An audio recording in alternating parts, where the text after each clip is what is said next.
¿Qué más, pupilos? ¿Cómo va todo? Espero que estén muy bien. Con ustedes el maestro Free de Pupilos Chess. ¿Quién dio miedo? Y bueno, vamos a mirar hoy algo interesante. El gambito más letal y favorito de los románticos. Bueno, muchos podrían creer que es el gambito de rey, pero aunque también es muy bueno, se trata del gambito Evans, que sin duda alguna era o es de los gambitos uno de los más interesantes. Hoy en día en la élite pues no vemos mucho estos gambitos, pero recuerden que en el proceso de formación o en el proceso de ese desarrollo táctico es muy importante, como lo dije en el video anterior y que es uno de los puntos que da Smirnov, desarrollarlo en gambitos. ¿De qué hablo? La habilidad más importante, desarrollar el poder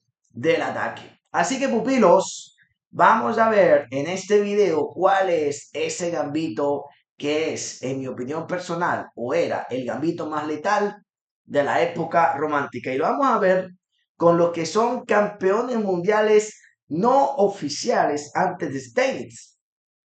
Sabemos que Steinitz, primer campeón mundial de ajedrez oficial, está realmente precedido por Anderson y Murphy. Y si usted se pone a mirar en una base de datos partidas de ellos, por ejemplo en Chess Games, que es una base de datos online que te muestra las meras partidas, se dará cuenta que muchas de esas partidas eran el gambito Evans. Entonces, hoy en Maestro contra Aficionado veremos a los ex campeones mundiales no oficiales Murphy y Anderson jugando sus variantes favoritas en el gambito Evans. Empecemos. Primera partida, Murphy abre con E4, lleguemos a la posición del gambito Evans, que es una línea de la italiana. Por tanto, E5, caballo F3, caballo C6, alfil C4, alfil C5. Apertura italiana. Recuerde que en esos consejos que dio Esmirno, el número 1, desarrolle la habilidad más importante del ajedrecista, el arte del ataque, siempre atacar. Y en el número 2, él dice, recomiendo jugar aperturas que te permitan desarrollar esa habilidad. Porque muy difícilmente vas a desarrollar la habilidad del ataque jugando una catalana, por decirlo así. ¿Por qué? No es que sean malas, es que es una apertura de juego lento y tranquilo. No te tienes que quedar toda la vida jugando esto, pero te puede servir en un momento dado para desarrollar esas habilidades. Hay que tener en cuenta que esos consejos de Smirnoff tienen mucho que ver para estudiantes o ajedrecistas que están formándose todavía. Ahora, luego del alfil C5, sabemos que la jugada principal aquí es o C3 o D3, el famoso gioco piano, pero también existe B4, una jugada muy interesante que va con el punto 2 de esos 4 consejos que le di de Smirnov. Juegue aperturas que se presten para desarrollar estabilidad y él específicamente dice ahí, si vieron el enlace que puse en la descripción, gambitos. Pues el gambito Evans es, ¿cierto? Una muy buena opción y por algo era el favorito de los románticos. La idea de B4 es que luego de alfil por B4, que es la más natural, aceptando el gambito en modo quien dijo miedo, C3 gana tiempo. Cuando se hace C3 sin el gambito, no gana tiempo, lo que le permite a las negras rápidamente desarrollar con caballo F6. Y esto tiene ya una teoría donde si las negras juegan bien, logran igualar. B4, además del factor sorpresa, porque es una apertura que hoy en día se ve muy poco, tu rival luego alfil por B4 y C3 tiene el alfil atacado. O sea que no va a poder jugar caballo F6 y tendrá que perder un tiempo con el alfil que puede ir a C5 o puede ir a A5. En esta partida se juega alfil C5, entonces mire que el alfil pierde tiempo. Y ahora enroque corto, buscando la idea de D4. De pronto si hago D4 rápido, sin enrocarme, peón por, y el alfil vuelve a B4 con jaque y es un poquito molesto. Por eso el blanco dice, primero la seguridad, se enroca y se prepara el golpe de 4. En esta posición, ¿cierto? Tratar de seguir jugando como en la variante clásica cuando se jugó C3 sin el Evans, aquí no funciona porque el golpe de 4 es extremadamente fuerte tomando control de la posición en el centro. Por ejemplo, luego de peón por, alfil B6, E5, ya las blancas están metiendo en serios problemas aquí al negro. Por ejemplo, si el negro juega caballo E4, seguiría dama E2 y ese pobre caballo no tiene ni siquiera a dónde ir. Jugadas como F5 o D5 se pueden tomar al paso. Además, si se juega muy al estilo, cierto, del ataque Max Lan en el gambito escocés, que hay una jugada con D5, aquí no funciona del todo bien, porque luego de peón por caballo, peón por alfil en C4, F por G7, torre G8 única, torre 1, alfil E6, existe alfil G5 ganándole tiempo a la dama y prácticamente la dama a donde juegue va a venir un calzoncillo ganándose una pieza. Si la dama juega en D5, como se acostumbra a jugar en esa variante ataque más LAN, simplemente hacemos caballo C3, gracias por darme un tiempo, y luego D5 y mire que gana pieza al blanco y el alfil de G5 es extremadamente fuerte porque no deja enrocar el rey que está atascado en el centro. ¿Qué le quiero decir con esto? Que aquí el negro no puede hacer caballo F6 después de enroque, cosa que sí es una buena jugada cuando se hace C3. Aquí caballo F6 es buena. La diferencia es que no está enrocado. Y luego de D4, peón por, este jaque salva la patria. Y a caballo C3, caballo por E4, ¿cierto? Que ya de esto hemos también hablado en el canal cuando estudiamos el pupilo gambitero. Y aquí después de enroque corto se puede jugar el famoso gambito Craig. Pero ya eso lo he hablado. Entonces, en el gambito Evans estamos tratando de entrar en esas variantes, pero con tiempo de más, porque ya el blanco está enrocado. Así que la jugada caballo F6 en esta posición no sería sino un error. ¿Qué se acostumbra a jugar?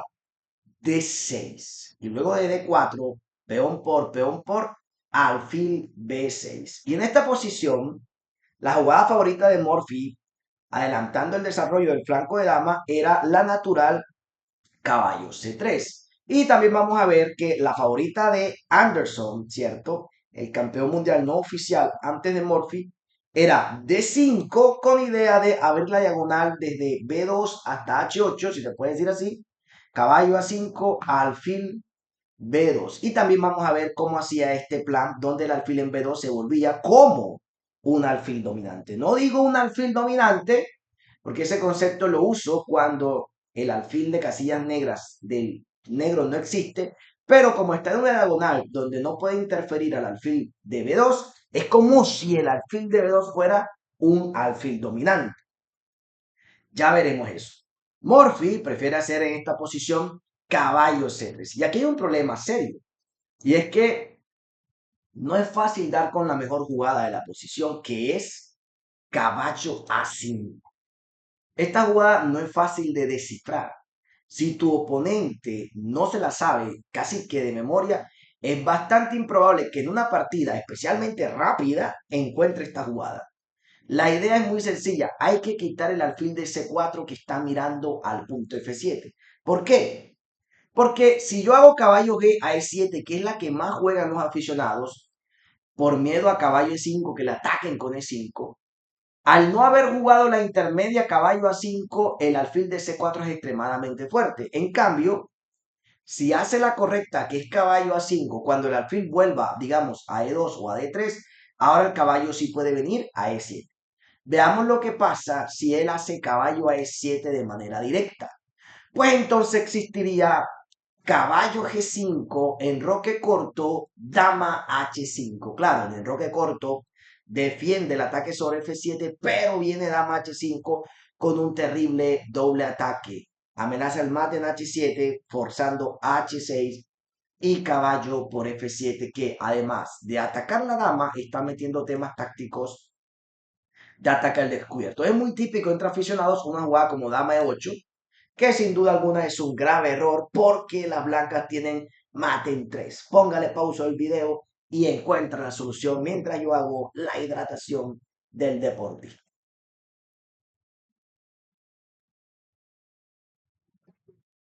Muy bien, Caballo por H6, jaque, doble, descubierto, rey H8 o rey H7, daba lo mismo. Vuelve caballo F7, jaque, única, rey G8, dama H8 mate.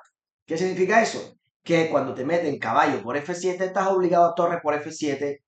Alfil por, ahora la jugada rey H8 no tendría mucho sentido porque incitación al sacrificio con alfil por H6, ya que G por H6, dama H6 en mate. Normalmente te hacen rey F8 e inmediatamente tienes el truco con alfil B3 que amenaza dama F7 mate. Todos juegan dama E8 para defender y atacar y se cuelgan dama por H6 que insiste con dama H8. Pero pupilo, ¿y eso qué es? Claro, después de peón por dama, alfil por H6 mate. Este mate lo he dado yo varias veces, ¿cierto? Jugando aquí con algunos amigos en Valledupar. Es muy fácil caer en toda esta línea si ignoras los trucos del blanco. Aún tengo amigos y alumnos que han hecho este mate en alguna que otra ocasión. Muy bien, en esta posición, por tanto, la jugada caballo G a E7 es mala por el ataque con caballo G5. Lo que se jugó en la partida, caballo F6, tampoco es correcto. Y esta fue la partida oficial de Morphy con el aficionado. Ahora, el plan del aficionado es muy sencillo, ¿no? Presiona la posición en el centro y está esperando poder enrocar. Un sueño de los románticos, que el oponente no se pueda enrocar.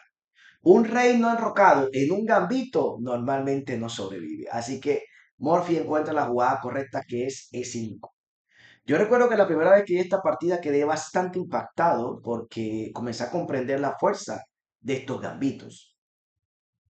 ¿Cuál es el truco? Pues ataca al caballo y luego de peón por peón abre la diagonal desde A3 hasta F8. Una diagonal que puede subestimarse, pero que con la jugada B4 del gambito de Evans muchas veces se puede usar.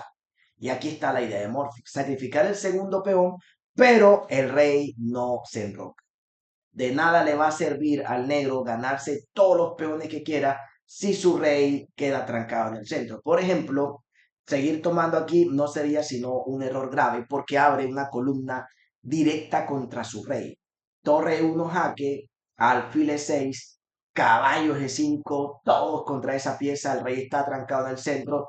Solo supongamos que sigue comiendo alfil por peón por, torre por peón jaque y miren que el rey no tiene ninguna salida porque toda la posición está defendida por las piezas del blanco. Única caballo E7 y en esta posición torre por E7, rey F8 era lo más obvio, pero entonces sigue mate en 2 con caballo E6 y torre por G7. O sea que tocaría entregar la dama, lo cual no tendría mucho sentido. Por esa razón, en esta posición, seguir tomando peones es bastante malo, sobre todo porque abres columnas contra el rey atrancado en el centro. Como lo he dicho en otros videos, no se sabe qué es peor cuando el rey queda en el centro, si el hecho de que el rey esté en el centro o el detalle de que prácticamente juega sin torre. Por ejemplo, es muy difícil que las torres se conecten, para no decir imposible, cuando el rey se atranca en el centro con esta partida. Eso prácticamente quiere decir de que las blancas, a cambio de unos peones, es como si jugaran con torre de más. Alfil G4, dama B3. Una muy bonita jugada que se desclava. No hay por qué tenerle miedo al alfil por F3 porque el ataque al punto F7 es mortal. Alfil por F7, rey de 7 y dama E6. Cuando usted está en ese proceso de formación y ve todas estas partidas, usted dice, wow, yo también quiero hacer todo esto.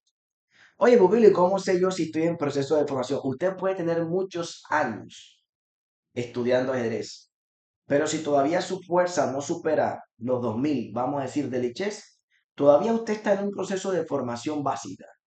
Y es muy probable que usted no haya superado eso porque no ha aplicado los consejos que di, ¿cierto? Basados en ese capítulo 3 del libro Peón Promocionado de Esmirna.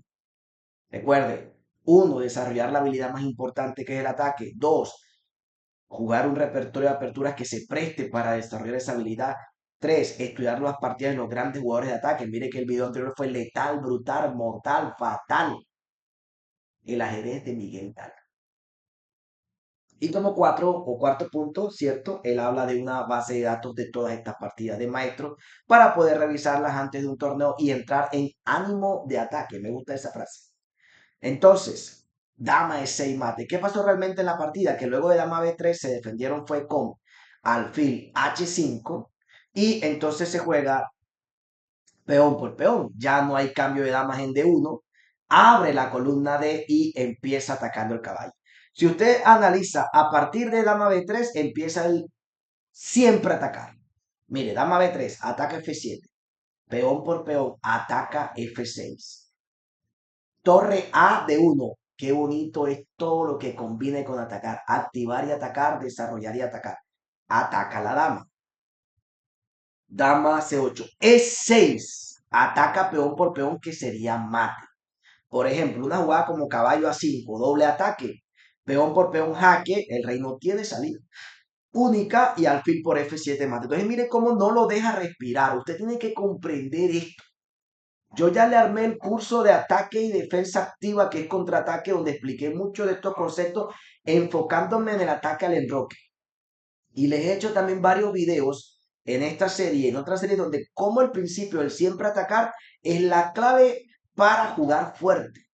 Yo le digo a mis estudiantes, entre más fuerte sea un jugador, más te va a atacar y viceversa.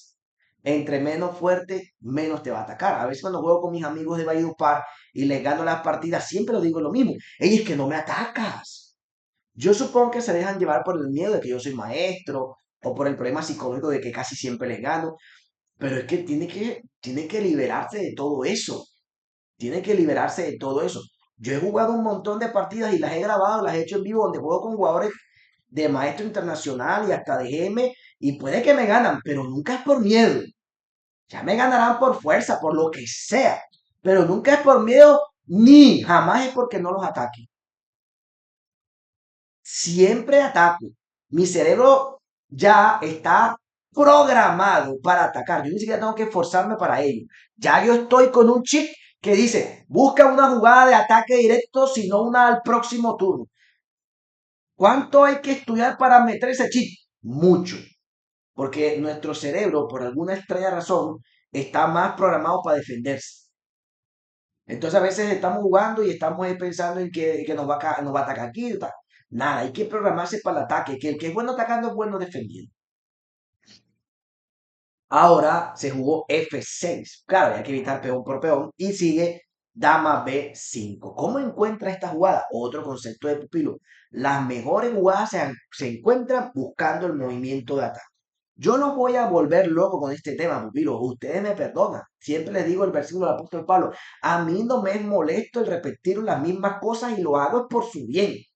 ¿Cuántas veces hay que repetir algo bueno? Todas las que se puedan. Alfil G6. Mire cómo el negro sigue defendiéndose. Alfil de 5. ¿Cómo encuentra esta jugada? El movimiento fuerte se encuentra atacando. Amenazo alfil por caballo y luego de peón por, solo supongamos aquí una 6, por decir cualquier tontería. ¿Cierto? Seguiría alfil por caballo, jaque, peón por y dama por. Mire cómo el rey no tiene para dónde ir. Única y mate. Si se hace caballo E5, ¿cierto? Seguiría caballo por caballo, elimina al defensor, sigo atacando, prácticamente forzado, peón por caballo y otra vez lo mismo, tomo en C6 de alfil, tomo en C6 de dama y el rey está completamente tieso. Dama por dama, mate. Yo la primera vez que vi esta partida quedé impactado. Le voy a dar un consejo. Use la meditación para el ajedrez. ¿Cómo así? Yo uso mucho la meditación, ¿cierto? Para mí la meditación es fundamental. Cuando usted medita algo, usted lo piensa muchas veces, como los animales llaman rumiar, la comida, masticar una y otra vez, masticar una y otra vez. Y entonces cuando usted comienza a meditar mucho en una partida, las ideas se le van a quedar mucho más grabadas en la mente. ¿Cierto? Yo aprendí eso cuando hice mi curso de formación bíblica en la iglesia, ¿no? Y yo después me quedé, oye, ¿esto sirve para el ajedrez? Claro, ¿por qué no? Hay un curso que se llama Métodos de Estudio y habla de 5 vías de alimentación. Usted lo puede llamar ajedrecísticamente hablando 5 vías de estudio. Vía número 1, la lectura. A mí a veces me gusta agarrar una revista y leer. leer ajedrez. No es estudiar, es leer. A veces me gusta tomar un libro y leer. El segundo punto, el oír, ¿cierto? Ver videos de YouTube donde usted puede estar oyendo a un maestro explicando sobre un tema. Eso también es un método de estudio. Leer, oír. Luego viene el punto 3, estudiar. Ya este no es una simple lectura, ya esto es mucho más fuerte, donde usted tiene su tablero, mira una partida, la repasa, la vuelve y la mira, la repasa. Si tiene un cuaderno de notas, toma apuntes, etcétera. Luego de estudiar viene memorizar, que hoy en día tenemos una cultura de que está en contra de memorizar, pero yo recuerdo que mi papá siempre me decía, la memorización es muy importante. Y mi papá siempre me decía que vos vini, cuando daba las habilidades que definen a un gran ajedrecista, una de ellas estaba la memorización. Es difícil convertirse en un gran ajedrecista sin memorizar. El ajedrez en realidad consiste en memorización. ¿Cierto? Hay algunas cosas que tienes que memorizar, no todo, pero algunas cosas sí. Por ejemplo, mi curso de patrones tácticos con más de 700 posiciones de patrón, ¿en qué consiste? En memorizar los patrones. Yo lo he dicho muchas veces, un gran maestro conoce de memoria por patrones unas 3000 posiciones o más. Por ejemplo, un jugador como Cárcel debe conocer unas 1000 posiciones. Simplemente las ha memorizado porque ha dedicado su vida a ese trabajo. Y por último, meditar, que es otro método de estudio. Yo uso mucho la meditación bíblica y uso mucho la meditación ajedrecística. Yo recuerdo que la vez que vi esta partida, yo pasé toda una semana meditando. El tema con caballo E5 es difícil de ver. Lo más normal es que te hagan caballo G7 y caigan el truquito con caballo G5 y dama H5. También te pueden hacer caballo F6 porque no es tan fácil prever E5. Porque luego de peón por peón, tú supones que él va a comer de peón y le cambias la dama y le paras el ataque. Y si come de caballo, pues no ataca y te enrocas. Entonces E5 no es tan fácil de ver. Y así comienzo a meditar sobre la partida, ¿no? A meditar sobre la partida. Entonces use la meditación, ¿cierto? Para mejorar su ajedrez, ¿no? Uno de los versículos favoritos míos de la Biblia, pues, es el inicio de los salmos, ¿no? Bienaventurado el varón que no anduvo en consejo de malos, ni en silla de escarnecedores se ha sentado, ni en camino de pecadores, ni en silla de escarnecedores se ha sentado, sino que en la ley de Dios está su delicia y medita en ella día y noche. Entonces yo decía, la delicia, la meditación, lo aplico tanto al ajedrez como a las cosas de Dios y me ha servido muchísimo, pupilo. Así que cuando usted ve una de estas partidas, no la vea y la deje olvidada. Deje que su cerebro pueda rumiar, masticar, volver sobre esas cosas. Medite en estas jugadas, en estas variantes y va a ver cómo se le queda esa partida y cómo usted mejora. Es un pupilo tips. Los pupilo tips. Me va a tocar sacar una serie. Veamos la siguiente partida. Morphy contra un NN, que es una forma de llamarlo un, no, un desconocido. Ah, la partida estaba iniciada. Luego de E4, E5, volvamos a la posición, caballo F3, caballo C6, alfil C4, alfil C5, D4, una jugada que me gusta siempre marcar como de doble fil. Interesante. Alfil por B4, C3, alfil A5, D4, peón por y enroque. Como diciéndole al novato, sigue comiendo si quieres. Yo recuerdo que la primera vez que vi esta partida, yo vi D4 y yo dije, no entiendo porque después de peón por peón no puedo recapturar porque estoy clavado. Entonces, ¿de qué sirvió haber ganado el centro? Yo no comprendía que la idea de D4 no es tanto ganar el centro, sino abrir la posición a favor de la ventaja en el desarrollo. Entonces, ahí me tocó rumiar, meditar bastante para poder comprender todas estas cosas. Entonces, recuerde los 4 consejos del mismo y las 5 vías de alimentación o los 5 métodos de estudio. Leer, oír, estudiar, memorizar, meditar. Sino que en la ley del Señor está su delicia y medita en ella todo el día. De pronto su delicia está en estas partidas románticas. ¿Quién dijo miedo? Enroque corto, peón por peón. El aficionado dice, peón que veo, peón que mato. Dama B3 es interesante, que fue una jugada que yo he explicado en una partida famosa de Fischer contra Fine, pero aquí Morphy juega su acostumbrado alfil A3 diciendo no te vas a enrocar. Mire que si por ejemplo caballo G a E7 puede venir la misma línea de ahorita con caballo G5 y dama H5 con posición ganadora. Por tal motivo aquí se juega D6, dama B3, atacar y desarrollar. Caballo H6, caballo por C3, alfil por, dama por y enroque. Aquí da la sensación de que el negro tiene simplemente un peón de más. ¿Y cuál es la compensación? Bueno, yo quería hacer un video específico de este tema. Ya estamos cerrando la serie Maestro contra Aficionado, pero decidí incluirlo todo, ¿no? En el video de el gambito más letal con el siguiente. Yo de este tema he hablado mucho, es uno de mis temas estratégicos favoritos porque también considero que a nivel de novatos este tema se omite mucho. ¿Cuál cree usted que es el tema al que le voy a hablar ahí con esa posición? Si usted pensó en la pareja de alfiles, estuvo cerca.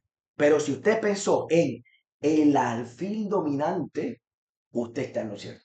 Popilo, ¿tú de qué libro sacaste ese cuento del alfil dominante? Le digo la verdad, de ningún libro. O sea, la palabra dominante me la inventé yo. El alfil dominante. El gen dominante. El alfil dominante. Pero el concepto de que el alfil dominante es el alfil que el oponente no tiene y que es el que más hace daño, sí es un concepto que quizás ya había oído antes. Es más, creo que el mismo Esmirno lo ha dicho, porque es un alfil clave en ataque y Esmirno considera que el ataque es lo más importante, así que seguramente habló de eso. Torre A de 1, amenazando E5, caballo G4, H3, caballo G5, caballo por y alfil E2 preparando el golpe F4. La pareja de alfiles y la ventaja en el desarrollo compensan el peón de menos, pero sobre todo el alfil dominante que ya va a ver el daño que hace. F5 tratando de liberarse un poquito, pero eso no hace sino debilitar la posición de su rey.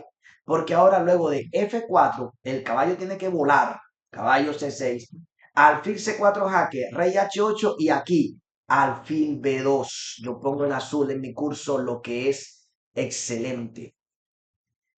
Ese alfil dominante aplica el siguiente concepto. Si el alfil dominante se pone en la gran diagonal apuntando hacia el enroque, normalmente es como tener una pieza de más. Esa pieza es mortal y decisiva. Amenazo mate con dama por G7. Toca jugador obligado como dama E7. Torre D a E1. Atacando con la idea de peón por peón al descubierto. Mire cómo Morphy aplica el concepto a partir de aquí. Por ejemplo, mire. Jugada de ataque. Alfil C4 ataque. Todos jaques ataque. Jugada de mate. Jugada que prepara un ataque. Torre F6 tratando de bloquear. Jugada de ataque. Dama F8 y posición táctica que aparece en algunos libros. Juegan blancas y ganan. Qué bonito jugaba Morphy, virus. Torre E8. Esta pregunta me la han hecho muchos y yo les digo, oye, pupilo, yo también medito en esa misma pregunta todos los días. Maestro, ¿cómo es posible que en esa época romántica, por allá, que no había literatura ajedrecística, que no habían computadores, que no habían tantos libros como hoy de táctica, tuvieran tanta fuerza en ese sentido? Y yo le digo a esos estudiantes, te invito a meditar, yo sigo en esa tarea.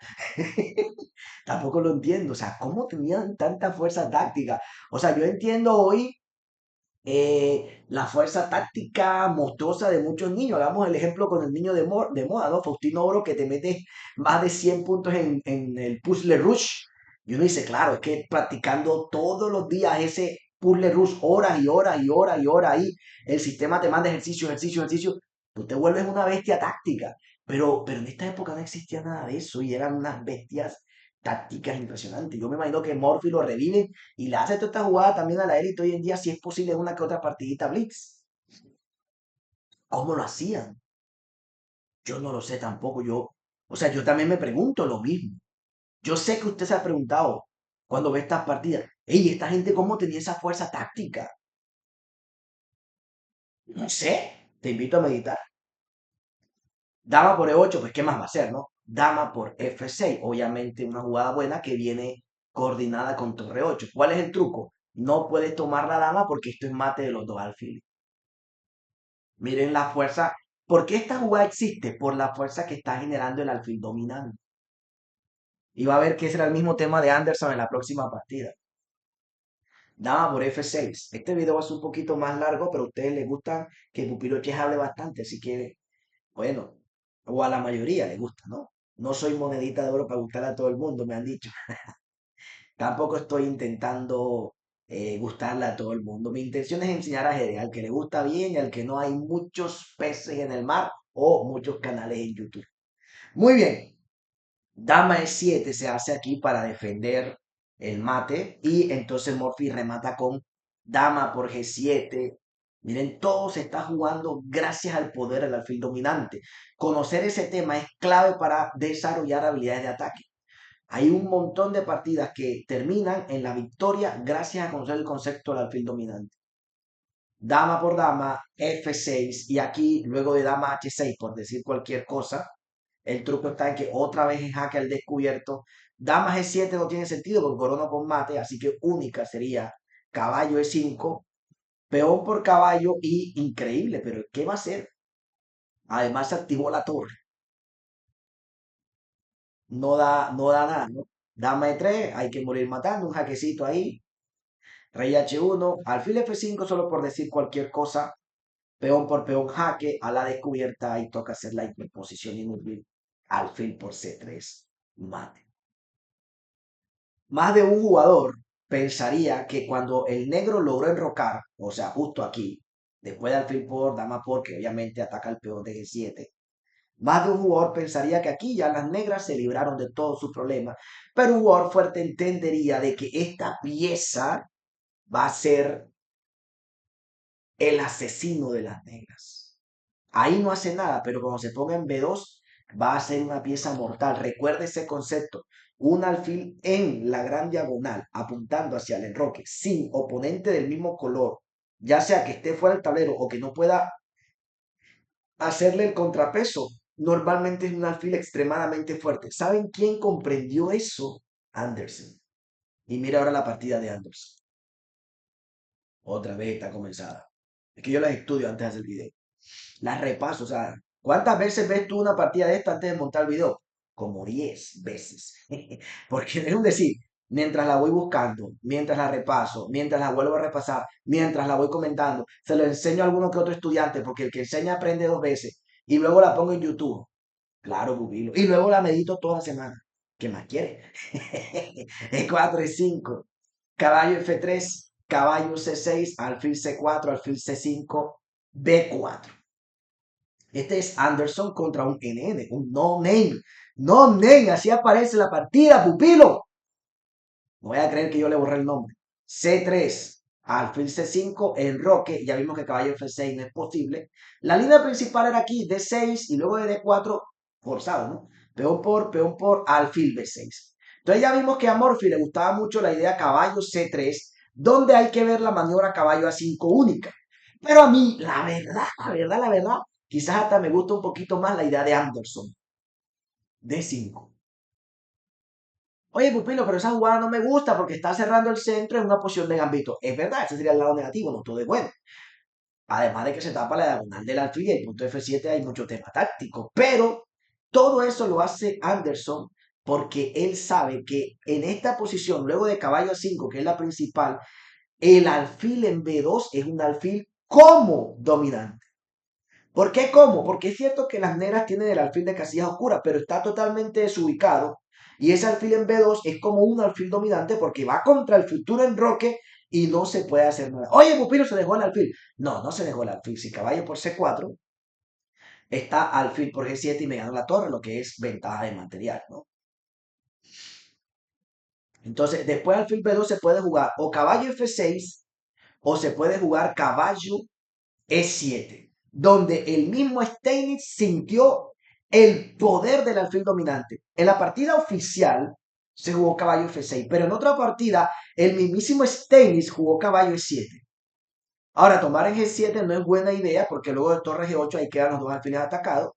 Así que simplemente alfil D3, caballo G6, caballo C3. Siempre con esta maniobra que va con todo el plan de D5, le encantaba a Anderson. Jugaba su caballo a C3, luego lo llevaba a E2, luego lo llevaba a G3 y desde G3 podía ir o a F5 o a H5. Total es que Anderson sabe que el punto crítico de todas las posiciones es aquí, por el poder del alfil dominante. Entonces, enroque y mire la maniobra. Conecta sus torres, qué bonito.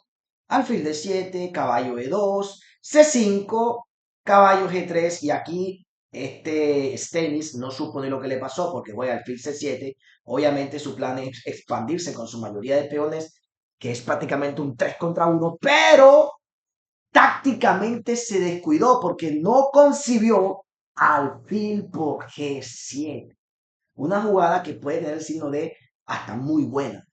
Cuando Steinitz entendió, se dio cuenta que ahí se complicó toda la partida. ¿Cuál es el truco? Que luego de Steinitz no se tomó el alfil, pero igual terminó perdiendo. Pero veamos, si rey por G7, el truco es caballo H5, rey H8, dama H6. ¿Cómo defiendes este mate? Única torre G8 y caballo G5 con doble ataque de mate en dama por H7 y caballo por F7. Claro, toca ser obligado dama por caballo y eso no tendría ningún sentido. Por eso aquí el mismísimo Steini cayó en el truco de alfil por. En la partida oficial se jugó fue caballo F6. Entonces el alfil baja de 3, alfil G4 y viene la maniobra de Anderson. Caballo C3, C6, caballo E2, enroque. Bueno, hay que decir que ganarse el peón central es muy malo, porque luego de peón por, caballo por, existe el truquito táctico alfil B5 y dama por D5. Es una tontería, pero no se imagina la cantidad de novatos que caen en eso. Así que enroque corto, lo cual es muy prudente, y se juega dama D2. La dama siempre la ponía en D2 buscando esos puntos. En esta partida se juega caballo D7. Pero en otra partida donde Anderson llegó a la misma posición, se jugó torre C8. Entonces miren cómo va el plan. Dama G5, amenaza ya seriamente alfil por caballo. Y luego de dama por alfil se perdería el alfil en G4. Por eso se toma alfil por F3. Cosa que a Anderson siempre le gustaba, porque luego de G por toda la presión contra G7 que tiene la dama, que tiene el alfil, se le va a sumar el movimiento del rey. Y si esta torre entra aquí, no hay salvación. Por eso aquí se juega peón por peón, rey H1.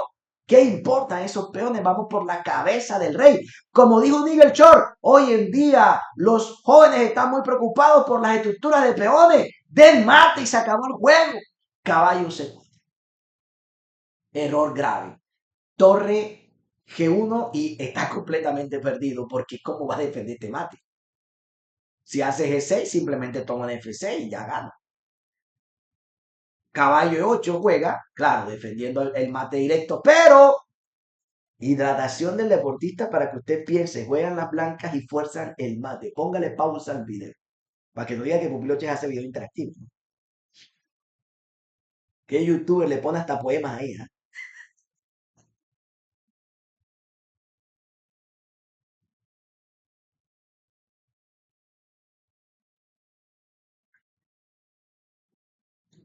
El alfil dominante, Pupilo, esa vaina es bárbara. Uno de mis temas favoritos. Yo cuando tengo un alfil así digo, ay, si gano esta partida voy a sentirme feliz porque ganaré con uno de mis temas favoritos. Dama por G7, caballo por G7, torre por G7, rey H8, torre G8. Qué bonito. Todos estos mates, es más, esta posición tal cual, con la misma idea del mate, está en mi curso de patrones tácticos en Jaque Mate 1. Rey por y torre G1. Y creo que se llama Mate Anderson. Porque imagínense cuántas veces Anderson no dio este mate si a todos le hacía el mismo plan. Única, dama G5 y boom, mate. O sea que después de dama por G7, estamos hablando de un mate forzado en 4 jugadas. Ahora, en esta posición, no se jugó torre C8, se jugó en esta partida caballo de 7. Sigue siendo el mismo tema, todos contra el débil. Entonces la dama va de 2 buscando siempre por allá. Dama F4, ojalá y juegue alfil por F3, dirá Anderson, para tomar de peón y luego hacer rey H1 y torre G1. Alfil H5, caballo G3. Mire qué bonito toda esta maniobra de traer el caballo desde C3 a E2 y a G3, donde busca estas casillas para entrar contra esta deidad. Ahí cayó el mismo Steins, imagínese usted. Alfil G6, torre a D1, para luego de peón por, el alfil entonces está protegido. Muy bien. Caballo C5, atacando fuertemente. Y caballo F5, buena jugada. Miren otra vez, el poderoso alfil dominante. Todos contra el débil. Y en esta posición dice, bueno, voy a tomar caballo por D3. Él va a hacer torre por D3, luego toma alfil por F5, él va a hacer dama por F5, y luego hago, no sé, un F6 y me quito ese dolor de cabeza. Una cosa piensa el burro y otra cosa el que lo ensilla. Dama H6, yo aquí digo, pero ¿qué es esto? Qué bonita jugada, ¿no? Cuando veo estas partidas yo medito y digo, ¿yo por qué no juego así? La verdad, increíble, te puedes tomar tres piezas. Si la de Rubinstein fue las cuatro piezas colgantes, esta es las tres piezas colgantes. Te tomas la dama, qué hermoso mate, mire la fuerza del alfil dominante. Por el amor de Dios, entiende ese concepto. Se come el caballo, dama por G7. Se come el alfil, dama por G7. No hace nada y defiende la diagonal, demasiado tarde. Dama por el gambito más letal de los románticos, el gambito de Evans. Lo puedes jugar como Morphy, caballo C3, o lo puedes jugar como Anderson, D5. Entonces, les voy a hacer el ejercicio. Yo veo esta partida. La primera vez que la vi ese dama H6, casi me caigo de la silla. Y digo, wow, ¿esto qué fue? Ese muchacho hay que canonizarlo. Anderson. ¡Qué jugador! Entonces yo me quedo pensando. Y yo digo así, voy a hacer el ejercicio yo mismo. Me voy a acostar de noche, ¿cierto? Como dice el salmista, bendecir al Señor que me aconseja.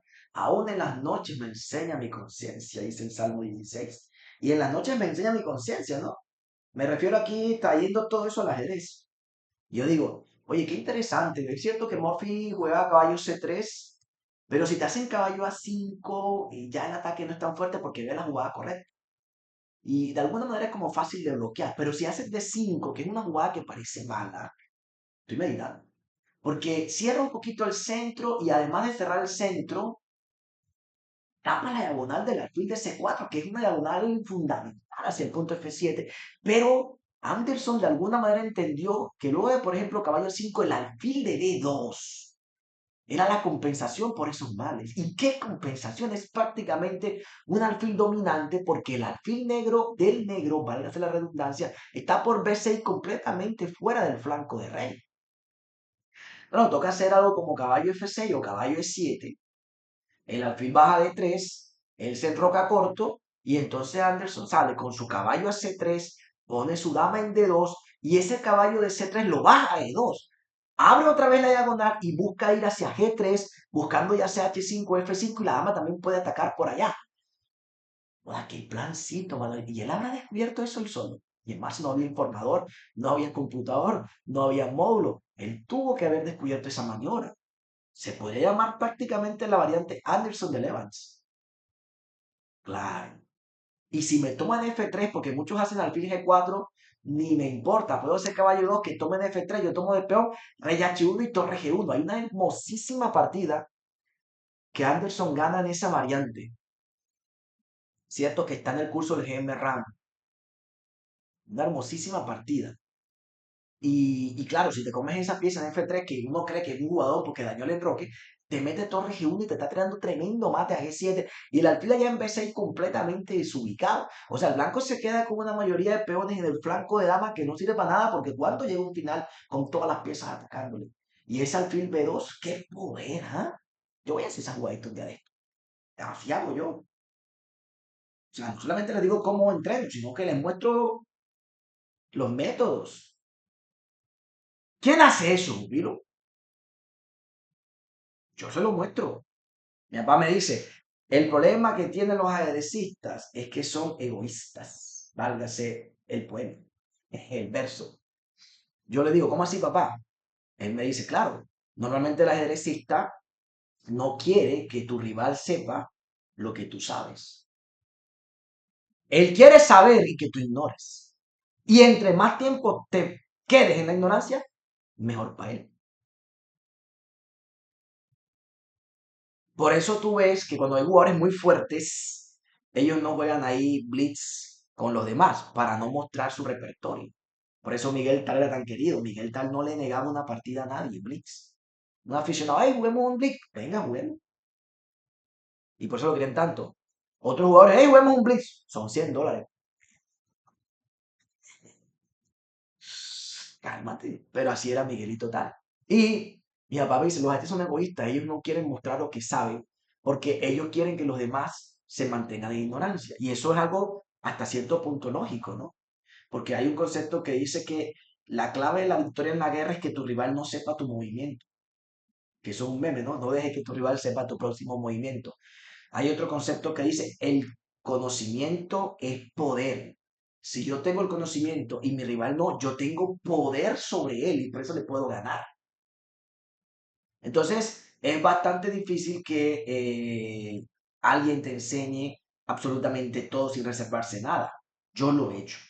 ¿Por qué lo he hecho? Porque mi mamá me dijo, los artistas son egoístas, pero yo no quiero ser egoísta. Hay un dicho muy bonito que dice, el conocimiento no es para presumirlo, sino para compartirlo. ¿Cuáles son mis tres principales? Cuando yo empecé, Londres, Karokan y GDA. Ahí está en mi canal, la serie de Londres, que es la serie más grande del planeta, con más de 70 videos y un curso con más de 6 módulos o con 6 módulos. La Caro Khan, que tiene más de 20 videos. El GDA, donde expliqué todas las líneas. Luego expliqué la ortodoxa. Y todo lo que yo explico lo explico sin reservas. Pocos hacen eso. Porque saben que hacer eso es como de alguna manera mostrarle al enemigo sus cartas. Si yo juego póker y mi rival puede ver mis cartas, nunca le voy a poder ganar bien. O nunca le voy a poder dar un golpe certero. Cuando él vea que mis cartas son mejores, simplemente le dice, quieto, abandono. Yo no me he puesto en esa actitud porque yo me he enfocado en la enseñanza, no tanto en la competencia. ¿Que para cuándo el maestro internacional? No tengo eso en mente. Mi pasión es que usted sea maestro internacional. Ya yo llegué hasta maestro FIDE, déjeme feliz, que ahora yo estoy pensando es en mi vida familiar. Pero si usted está joven y ve estos videos y todavía tiene ese sueño de ser MI, yo lo ayudo desde acá con estos videos. Vamos con fe y con fuerza, pupilo. No seamos egoístas. El conocimiento no es para presumirlo, sino para compartirlo. Aquí estoy yo para compartir todo lo que sé sin reservas. Estamos en la buena, pásenla bien. No olvide dejar su like, no olvide dejar su comentario. ¿Y qué opina de estas partidas de Murphy y Anderson, los románticos campeones mundiales de las ajedrez no oficiales? Con el gambito más letal, el gambito Evans. Bye bye.